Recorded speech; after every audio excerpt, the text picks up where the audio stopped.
Hello नमस्कार दोस्तों। आज मैं इस वीडियो में आपको बताऊंगा कि पासपोर्ट ऑनलाइन कैसे होता है। तो इस वीडियो को शुरू से लास्ट तक देखें और ज़्यादा से ज़्यादा लोगों को शेयर करें कि वो भी इस वीडियो को देखकर खुद से पासपोर्ट अप्लाई करना सीख जाए।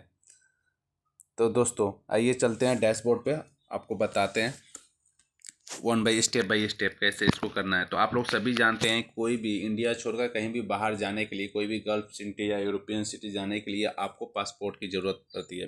विदाउट पासपोर्ट आप कहीं भी गल्फ में एडुकेशन से रिलेटेड या जॉब से रिलेटेड कहीं भी जाना हो तो आप बिना पासपोर्ट के नहीं जा सकते हैं। तो हम आपको बताते हैं कि क्या क्या डॉक्यूमेंट्स लगेगा, क्या क्या रिक्वायरमेंट लगेगा, क्या क्या लिमिट है, कितना टाइम लगता है नॉर्मली एक पासपोर्ट अप्लाई करके उसको मंगवाने में।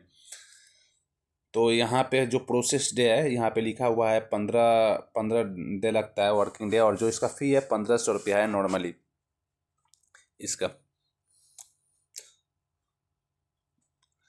तो आप पासपोर्ट के प्रकार, एक होता है साधारण पासपोर्ट के प्रकार, सफ़ेद पासपोर्ट होता है, एक डिप्लोमेट पासपोर्ट होता है, उसके बाद नारंगी पासपोर्ट होता है। इसमें अलग अलग क्राइटेरिया का पासपोर्ट होता है। व्यापार एवं अवकाश के लिए विदेश यात्रा करने को इच्छुक एक नियमित भारतीय नागरिक को एक मानक पासपोर्ट की जारी किया जाता है, जिस पर पासपोर्ट प्रकार पी भी कहा जाता है। ये पासपोर्ट गहरे नीले रंग के होते हैं। व्यवसायिक यात्रा, छुट्टियाँ या शैक्षिक यात्राओं के लिए जारी किया जाता है। सफ़ेद पासपोर्ट, जो विभिन्न प्रकार के पासपोर्टों में से सफ़ेद पासपोर्ट केवल सरकारी संस्थाओं से जुड़े अधिकारियों को दिया जाता है, जो कोई काम से लेकर या घूमने के से रिलेटेड अगर बाहर जाते हैं तो उनको दिया जाता है। डिप्लोमेट पासपोर्ट भारतीय राजनयिकों और वरिष्ठ अधिकारी को दिए जाता है, जो भी नेता वगैरह जो हैं उनको दिया जाता है। और जो पासपोर्ट है, जो नारंगी पासपोर्ट है, भारत सरकार के विशेष वर्ग के व्यक्ति को नारंगी पासपोर्ट शुरू करने की घोषणा की। इस उद्देश्य उन व्यक्तियों की पहचान होती है जिन्होंने कक्षा 10 से आगे की पढ़ाई नहीं की है। नियमित पासपोर्ट की तरह नारंगी पासपोर्ट में अंतिम पृष्ठ नहीं होगा। ये रहा आपको पासपोर्ट का टाइप। अब आइए जानते हैं कि इसमें क्या क्या एलिजिबिलिटी है। तो आपको भारतीय नागरिक होना चाहिए। पासपोर्ट केवल भारतीय नागरिकों के लिए ही जारी किया जाता है। आवेदन को यह साबित करना होगा कि वो भारत का वैध नागरिक है। वैध, इसमें 18 वर्ष आयु होना चाहिए। उससे अधिक के लोग पासपोर्ट ही आवेदन कर सकते हैं, 18 वर्ष से कम के लोग नहीं कर सकते। 18 वर्ष से कम आयु के नाबालिग भी पासपोर्ट के लिए आवेदन कर सकते हैं, लेकिन उनके लिए विशेष नियम है। 10 वर्ष से कम आयु के बच्चे भी पासपोर्ट की वैधता 5 वर्ष है। 10 वर्ष से अधिक आयु को नाबालिग के वयस्क पासपोर्ट 10 वर्ष की वैधता प्राप्त कर सकते हैं। इसके लिए पासपोर्ट जारी करने से पहले पुलिस का सत्यापन, पुलिस वेरिफिकेशन होता है। पुलिस वेरिफिकेशन आपको नज़दीकी जो भी पुलिस स्टेशन है उसमें आपका वेरीफाई होगा। उसके बाद यह सत्यापन आवेदक के स्थायी पते पर किया जाता है। यह सत्यापित किया जाता है कि आवेदक भारतीय नागरिक है या किसी आपराधिक गतिविधि में शामिल है। कोई भी मामला हो या FIR हो तो फिर वो सत्यापित नहीं करता है पुलिस, तो बहुत दिक्कत होती है पासपोर्ट अप्लाई करने में। और उसके बाद यह आवेदक के विरुद्ध कोई आपराधिक मामला लंबित ना हो तो पासपोर्ट आवेदक प्रभावित हो जाता है। अगर कोई भी चीज़, अगर FIR हो आप पे, तो वो बहुत दिक्कत होता है आपको पासपोर्ट बनवाने में। तो ये चीज़ का ध्यान रखें अप्लाई करने से पहले। उसके बाद इसमें क्या क्या रिक्वायरमेंट डॉक्यूमेंट्स है। तो पानी का बिल, टेलीफोन, बिजली का बिल, आयकर निर्धारण आदेश, चुनाव आयोग का फोटो पहचान पत्र, वो भी चलेगा, गैस कनेक्शन का प्रमाण पत्र। उसके बाद लेटर हेड पर प्रतिष्ठित कंपनियों को नियुक्तियों को प्रमाण पत्र, पति पत्नी के पासपोर्ट प्रति। अगर एक दो डॉक्यूमेंट्स इसमें नहीं भी हो चलेगा, बट इसमें जो मैंडेटरी आधार कार्ड लगेगा ही आपको। और उसके बाद चालू बैंक खाते के पासपोर्ट फोटो पासबुक। उसके बाद अनुसूचित निश्चित क्षेत्र के भारतीय बैंकों या ग्रामीण क्षेत्रों बैंकों द्वारा जारी, ये सब नेसेसरी जो डॉक्यूमेंट है ये आपको लगेंगे।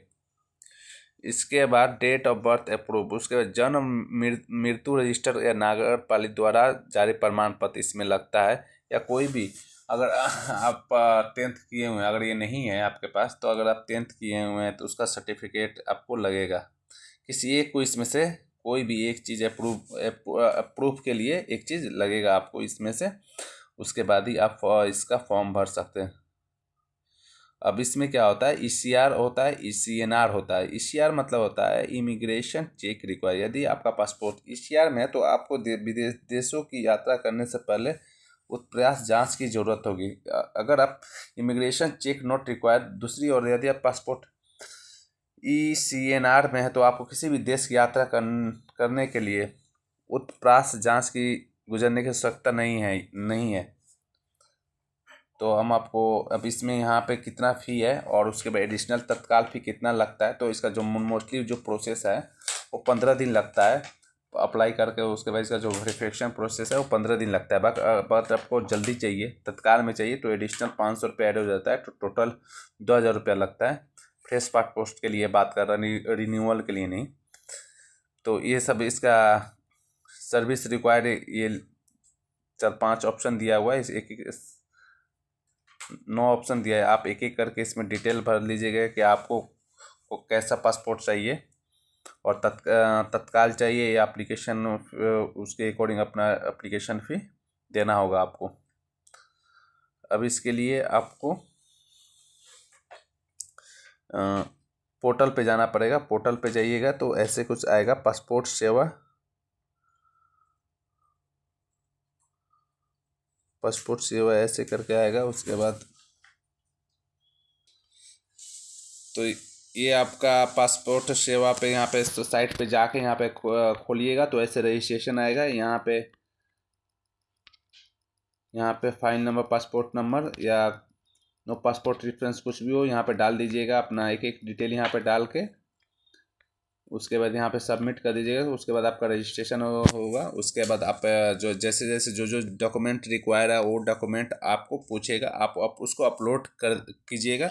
तो आपको एक फॉर्म पीडीएफ में जनरेट होगा, वो आपको ट्रैकिंग नंबर होगा। उसके बाद क्या करना है, उस फॉर्म को लेकर आपको अपना, अब तो आपके ज़िले में भी बन रहा है पासपोर्ट, वहाँ पे आप जाके वो फॉर्म को लेकर उसमें अपॉइंटमेंट आएगा। अपॉइंटमेंट 1 वीक या 1 वीक के अंदर आपको अपॉइंटमेंट आएगा। वो आपको जाना पड़ेगा। या तो अगर आप बिहार के निवासी है तो आपको पटना जाना पड़ेगा, या आप जिस स्टेट में हैं वहाँ पे जिस भी स्टेट में है वहाँ का नज़दीकी जहाँ पे भी पासपोर्ट ऑफिस है वहाँ पे जाके एक बार वेरीफाई करना पड़ेगा डॉक्यूमेंट्स ले जाकर। उसका डॉक्यूमेंट्स और जो उसका जो कॉपी है वो उसका वेरीफाई हो जाएगा। उसके बाद आपको नज़दीकी जो पुलिस वेरिफिकेशन वहाँ पे भी आपका वेरीफाई होगा। उसके बाद आपका पासपोर्ट कुछ दिनों में बन के आ जाता है। तो ये वीडियो आपको अच्छा लगा तो इसको ज़्यादा से ज़्यादा शेयर करें और चैनल को सब्सक्राइब करना ना भूलें। धन्यवाद दोस्तों।